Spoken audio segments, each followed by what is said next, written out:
Health টিপসে আপনাদের সবাইকে স্বাগতম জানাচ্ছি। আমাদের আজকের আলোচনার বিষয় গ্যাস্ট্রিক বা অ্যাসিডিটির সমস্যা চটজলদি সমাধান করবেন যেভাবে। গ্যাস্ট্রিক আমাদের দেশের একটা কমন রোগ, মেডিকেল সায়েন্সের ভাষায় পেপটিক আলসার ডিজিজ। কিছু নিয়মকানুন মেনে চললেই সহজেই এই সমস্যা থেকে মুক্তি পাওয়া যায়। গ্যাস্ট্রিকের মূল কারণগুলো হলো অ্যাসিডিটি, হজমের সমস্যা, বুক জ্বালাপোড়া করা ইত্যাদি।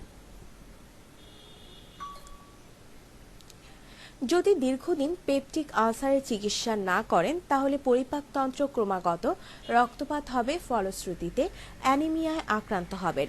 কিছু বিষয় মেনে চললে গ্যাস সমস্যা থেকে মুক্তি পাওয়া সম্ভব। প্রতিদিন একই সময়ে দিনের 3 বেলার খাবার গ্রহণ করুন। তৈলাক্ত খাবার যথাসম্ভব বর্জন করুন। ভাত খাওয়ার আগে 1 বা 2 গ্লাস পানি খেয়ে নিন। গ্যাস্ট্রিকের সমস্যায় পানি খাওয়ার কোনো বিকল্প নেই। সারাদিনে প্রচুর পরিমাণে পানি খেলে পেটে অ্যাসিড হয় না এবং হজম শক্তি বাড়ে। প্রতিদিন খাবারের মেনুতে অন্তত একটি হলেও যেন ফাইবার সমৃদ্ধ খাবার থাকে তা নিশ্চিত করুন, যেমন শাক, সবজি, কলা, ঢ্যাঁড়স ইত্যাদি। যখন গ্যাস্ট্রিকের সমস্যা হবে 5 থেকে 6টি তুলসী পাতা চিবিয়ে খেলে দেখবেন অ্যাসিডিটি কমে গেছে।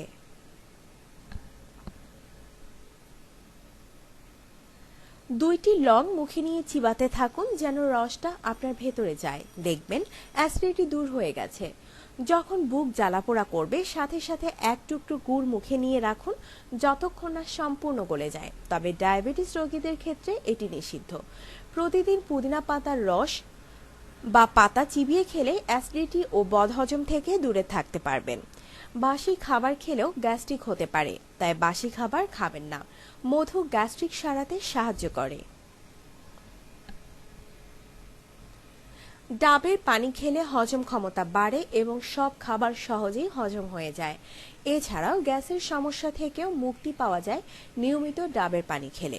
প্রতিবার খাদ্য গ্রহণের আধা ঘন্টা আগে ছোট 1 টুকরো আদা খেলে দেখবেন আপনার গ্যাস্ট্রিকের সমস্যা গায়েব হয়ে গেছে। খাবার খাওয়ার পর কিছু সময় হাঁটাহাঁটি করুন। মানসিক চাপ ও দুশ্চিন্তা অনেক সময় এই সমস্যা বাড়িয়ে দেয়, তাই মানসিক চাপ সামলানোর চেষ্টা করুন। নিয়মগুলো মানার চেষ্টা করুন। আশা করি কিছুদিনের মধ্যে আপনার অ্যাসিডিটির সমস্যা দূর হয়ে যাবে। আপনার জীবনকে আনন্দময় করে তুলতে এবং বিভিন্ন স্বাস্থ্য টিপস ও পরামর্শ পেতে আমাদের চ্যানেল সাবস্ক্রাইব, লাইক ও শেয়ার করবেন। ধন্যবাদ।